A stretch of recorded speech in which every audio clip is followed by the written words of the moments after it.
मंडळी, वैष्णवी हगवणे हत्या प्रकरण सध्या संपूर्ण महाराष्ट्रभर चांगलंच चर्चेत आहे.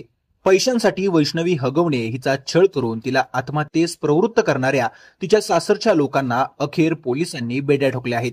या प्रकरणावरती राजकारणी, सामान्य लोक तसेच कलाकार मंडळींनी आपल्या प्रतिक्रिया उमटवल्या असून निषेध व्यक्त केला आहे. अभिनेते दिग्दर्शक प्रवीण तरडे यांनी शेअर केलेली पोस्ट सध्या चर्चेत आली आहे. हुंड्याच्या पैशामधून उभारलेली घरं, प्रॉपर्ट्या पेटवून द्या. कुणा बहिणीचा असा छळ चालू असेल तर पुढे येऊन बोला. समाज म्हणून आम्ही तुमच्या पाठीशी आहोत, असं प्रवीण तरडे यांनी या पोस्टमध्ये म्हटलं आहे. तसंच मराठी अभिनेता व दिग्दर्शक हेमंत ढोमे पोस्ट करत म्हणाला, वैष्णवी कसपटे मूळ नाव आणि तेच वापरावं. ज्या आडनावानं तिचा बळी घेतला ते नकोच. या आपल्या बहिणीचा आजच्या काळात हुंडाबळी गेलाय. गेली अनेक वर्ष तिचा छळ झाला आहे.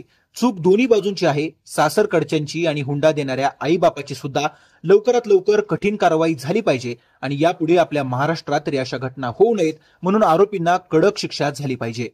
दुसरीकडे मराठी टेलिव्हिजन अभिनेत्री वैष्णवी महांगडे म्हणाली, ही माणसं शिकलेली, पैशानं श्रीमंत असली तरी ही मानसिकता. सुनेला मारहाण करून दरवेळी माहेरकडून काही ना काही आणायला सांगणं ही क्रूर बाब आहे आणि आरोपींना योग्य ती शिक्षा व्हायलाच हवी. आता जर हे प्रकरण दाबलं तर पुन्हा एकदा पैसे आणि पद याचा विजय होईल आणि न्यायव्यवस्थेवर प्रश्नचिन्ह उपस्थित होईल.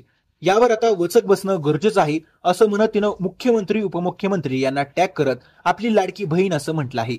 तर अभिनेता पुष्कर जोग म्हणाला, खूप लाज वाटते जे काही महाराष्ट्रामध्ये घडतंय. आधी स्वारगेट प्रकरण आणि आता वैष्णवी.